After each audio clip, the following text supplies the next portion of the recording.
reconstruction of Great Road Bridge near LAPRE Road. Mr. Ezovski? Yes, Mr. President, members of the council, we have representatives of DOT, Rhode Island DOT here with us tonight, Jeffrey Martins and Arthur, and forgetting Arthur's name. Both. Thank you. If you come up to the podium. Well, I think you're aware that the bridge on Great Road nearby Lapre that crosses over the railroad tracks is due for reconstruction. Mr. Martins came to us recently in the office and described the need. Within that, there was a discussion of the line of sight and the height of the railroad, or the bridge to be maintained over the railroad tracks. And with that, I have my own opinion, but I think the direction on this to DOT should come through the council. So, Mr. Martin? My name is Jeffrey Martins. I'm the project manager from right on this project. I have here some handouts if needed, just some details about the project we're working on for this way on that bridge.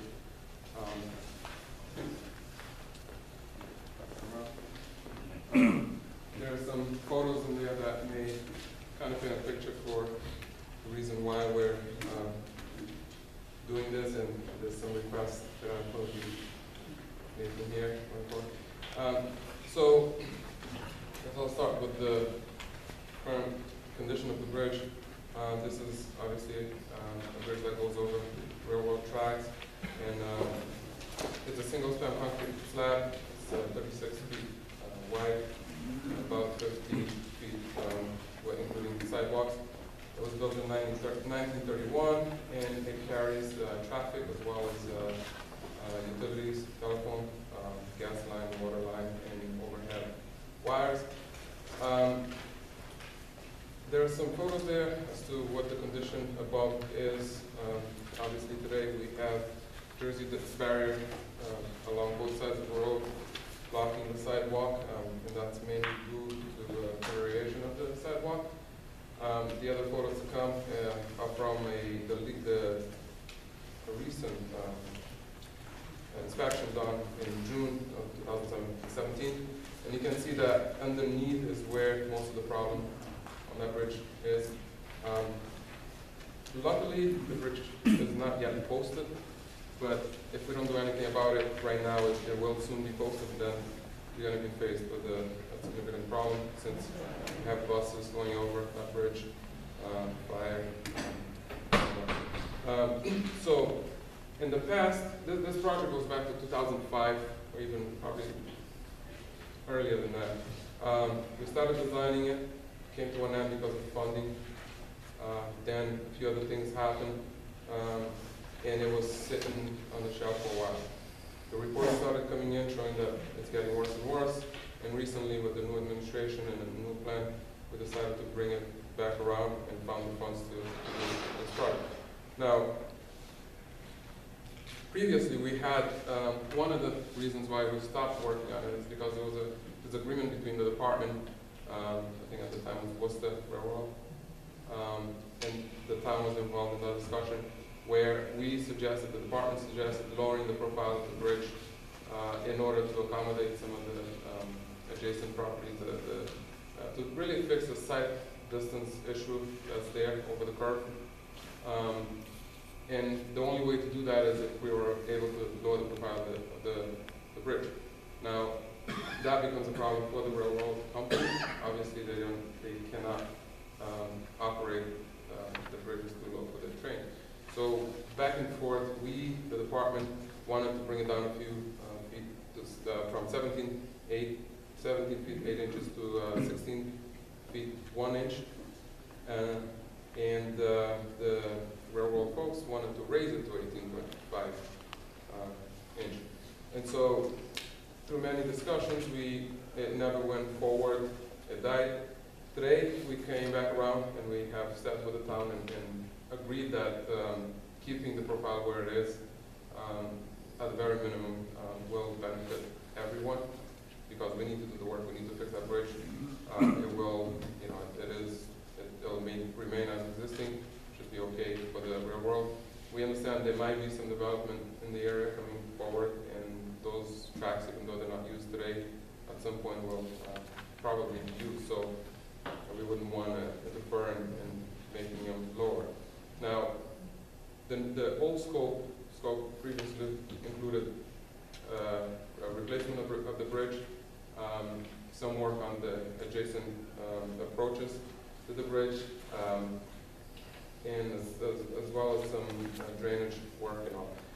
The new scope essentially is about the same type of work, except that without lowering the bridge, we're limited to how much work we can do on the approaches to it. So we're keeping we're hoping, right now we're still working in design, so we're not 100% sure how much we can do on the approaches, but we're hoping to accommodate some of the original proposals, and also with looking at doing the drainage improvement, which is underneath the road. The difference also is previously we were proposing a slab for a bridge, and now we're going with the I-beams, which should allow for the utilities to go in between, and it eliminates the need for a utility bridge, which was proposed before. And that got us into additional issues, because in building a utility bridge, we have to disturb soil, which would trigger also a archaeological review, which is both costly and timely. One problem or one concern that was brought up by the town is traffic operation during this construction. Obviously, that bridge carries a lot of traffic, and in one of my slides here, I have, slide number 10, I have all the projects that are in the works or that the department is looking to do in Smithfield. About 13 projects. In looking at those, about five of them will be done somewhat parallel to this project. Our goal is to essentially coordinate the construction phase of this project with all the other ones and make sure that none of the other projects are interfering with this one, or this one interfering to mobility within the city, or the town. So I'm going to just wrap it up, but where we are today, we have just put out the project out with redesign. We should be getting the proposals on the 1st of December. We're looking to advertise the project in July of 2018, and construction should be finished by November 2019. But that's only possible if we're able to close that road entirely for the duration of this construction season. So the options you have is we close it for one construction season, we finish it within that time, or we have looked already at other options of maybe doing alternating traffic, closing one side and working on it. That not only increases the time of construction greatly, it's also not ideal for that one location because of the curb and everything else that's going on there.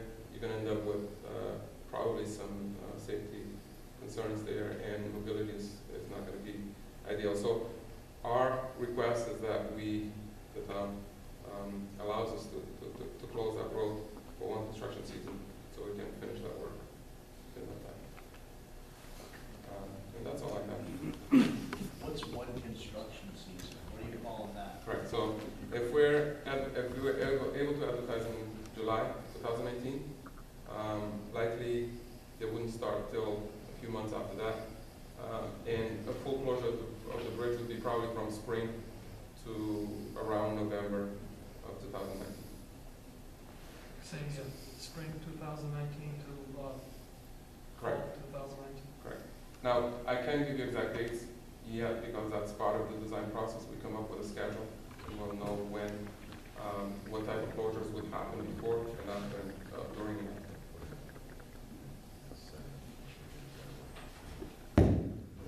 Basically, we've got two issues. The height circumstance, that, right, the current plan would be to maintain the existing height, 17.8. and then the timing.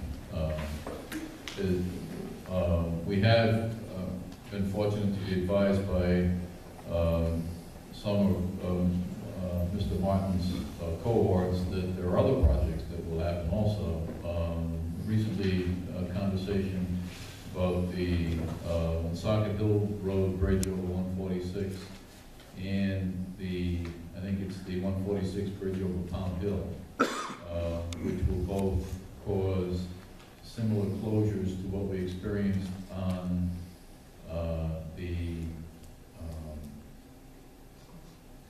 what's the street up? No, the one up going into Millville. Central Street, thank you. Yes.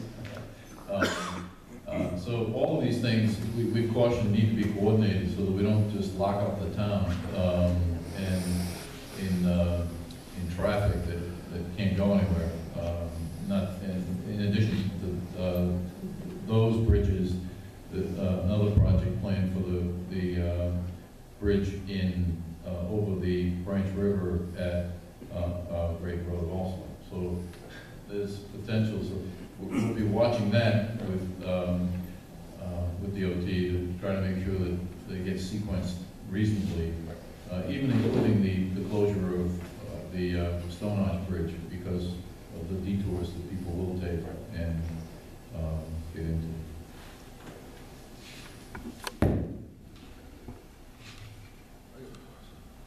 Anybody have any questions? Yeah, I'm gonna try to muddle my way through this one. Mr. Martin, thank you. It's not, you don't have an enviable task. Shutting down that bridge for 1 year pretty much paralyzed half of this town.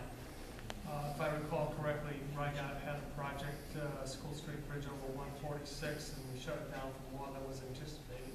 Was it School Street? Did I use the right? Yeah. Yeah, School Street, and that caused businesses to suffer, residents to suffer, response times. I can't see this bridge being shut down for a complete year. Now, I know that would push it back out, construction-wise, to maybe 2 years if you use alternate traffic. But we've been dealing with situations like that now. We deal with the Stone Arch Bridge. As you know, the traffic counts will show you that this bridge has tremendously more traffic than Stone Arch Bridge. School buses, responders, traffic, businesses, so I'm concerned. And I can't read your slide number 10. Yeah, I apologize for No, that. that's okay, it's my eyes, you can probably say it, No, I it's very can't. small, actually, I'm having some problem. So I don't know what's concurrent as far as, you know what it'll be gridlock. Yeah, so part of the design process is to look into all that. Yeah. And although it was done in the past with previous consultant, the new consultant coming in would be reviewing traffic and looking at the alternate routes and seeing if it's feasible, if it's possible even. Obviously, if we have certain thresholds, if we can meet any of that within the traffic that's there, and I do know there are a lot of traffic going over that bridge, then we'd have to go back and then look at other options. The reason why I'm here so early, somewhat early, is because I want to see if it's even worth looking into closing it for a year. Because if our data shows that we can do it and delays wouldn't be too bad to find other ways around, then we would rather do it that way for the benefit of everybody. But, so I'm not saying we're doing that. I'm here presenting an option that we would like to look into as we go with that. And obviously through the process we would be in touch with the town and they would, he would be able to review everything we're doing. Thank you, I hope I wasn't attacking you, it's just the thought of traffic gridlock frightens me tremendously. And then weren't we promised that other bridge was gonna be open a lot quicker if we closed it? It was shut down forever. So I That's what I'm talking, yeah. I'm sorry, I've been lied to so many times, you know? Yeah. So yeah, I can speak to any other project. I can tell you that the way we're doing things now, they're. So you're saying that we're gonna have a say, like you're gonna give us a say in whether we want to shut down for a year or shut down? Of course, I want to work with you and make sure whatever we end up doing is, you agree on. And if it's absolutely not possible, we'll have to look at other options.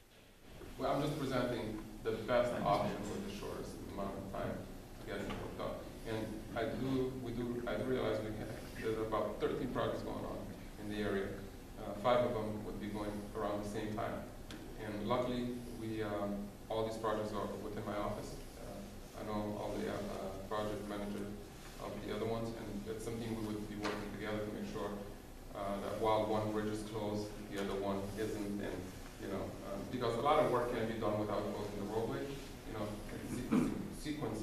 work, is what we'd be looking to do. Actually, you'd never be shutting down the arch bridge and the railroad bridge at the same time. Right. Well, ideally, we wouldn't want to do that, but, That would be,